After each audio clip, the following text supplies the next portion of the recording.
Saqib Bhatti.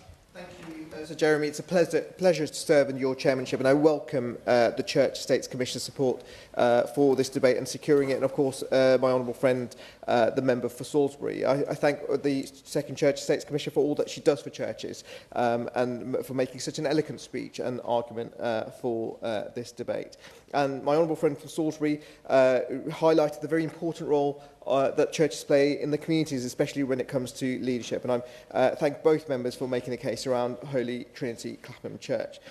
Mr Jeremy, last week we celebrated VE Day up and down the country, and I was struck once more by the many references to community and spirit that came with the day's events. And in a number of cases, of course, this related to street parties and dancing, but frequently parish churches, chapels, cathedrals and ministers were mentioned as playing an important community role both 80 years ago and today. Indeed, I myself attended a moving beacon lighting service at Elmdon Church in my own constituency, where I was privileged to meet with a 96-year-old veteran ex-para Frank Spencer, whose charitable endeavours actually included jumping out of a plane at the age of 92, and perhaps an idea for the honourable member for Derby North if she wants to graduate from abseiling down churches. With the peal of bells echoing throughout the country as part of a nationally coordinated effort, it was clear how important churches and religious buildings are to local people. For many of these people, their real-world experience of places of worship is not the grandeur of St. Peter's or St. Paul's, but often an ancient yet parochial building or hall used as a meeting place or hired venue for birthdays, or soft play centres has been already alluded to, or a space offering some quiet time at Christmas or at Easter for reflection and a sense of something deeper. In other communities, they open doors of the local synagogue or the mosque or temples, which fulfil a similar function and sit just as prominently and importantly within local life. Just a few weeks ago, I visited the Balsall Common Parkinson's Cafe at the Balsall Common Methodist Church, where I met a 30-strong community group committed to helping people with Parkinson's.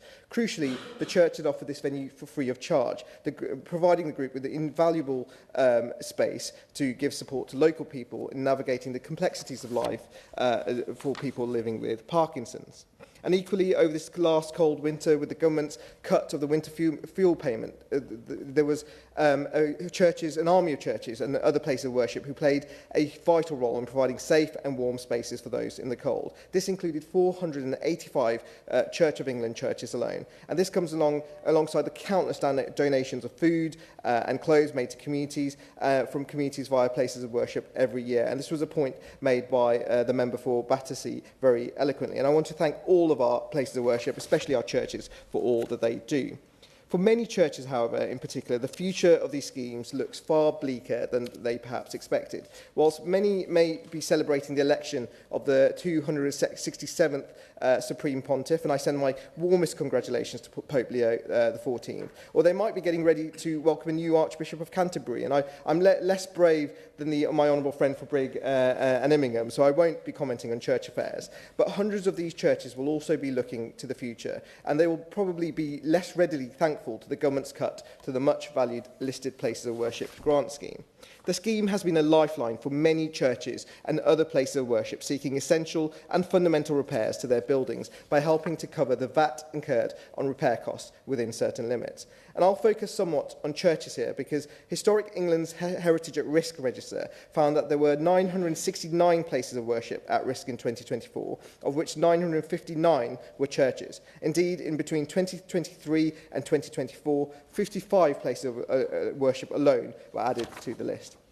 And looking nationally, the Church of England, the established church in England, and the Mother Church of Global Anglican Communion has itself a backlog of repairs to churches estimated at over £1 billion, with an annual repair bill of around £150 million. Mr Chairman, confronted with these worrying statistics, you'd think that the Department for Culture, Media and Sport would be working tirelessly to ease such a burden on places of worship. Unfortunately, you'd be wrong, as the government's response to the repairs crisis has been one of delay, confusion and cuts.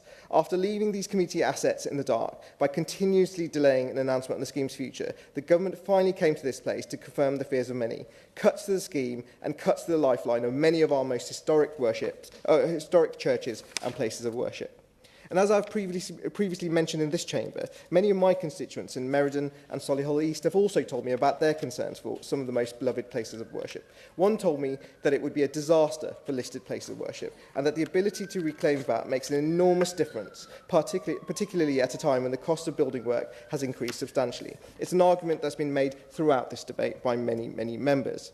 As Sir Philip Rutnam, chairman of the National Churches Trust, said in a statement after funding for the scheme was slashed, the scheme simply does not provide enough certainty or support to churches who need more time to plan and deliver repairs. We strongly believe that the scheme should be made permanent. It is vital to help these buildings stay open, serve local people, and it's the poorest and the most isolated who will suffer most if these buildings are forced to close.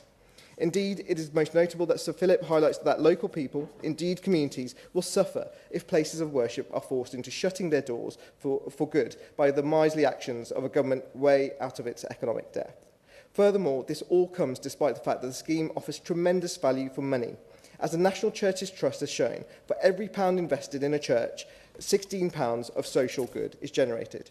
So, Mr Chairman, I call on the government to ensure that this is the end of the dithering, that this is the final time that they leave our communities and our community assets in the dark. The Minister must confirm if the government plans to continue the scheme beyond the one-year extension that they have confirmed, an extension which does next to nothing for the confidence of impacted buildings and communities. The government must work to protect our national heritage with pride, not leave them crumbling in the dark shadow of bureaucratic delays. And I gently say to the Minister, opposition often asks the government to stand for something. So I pose the question, why not stand for our churches? Call the Minister, Jim McMahon.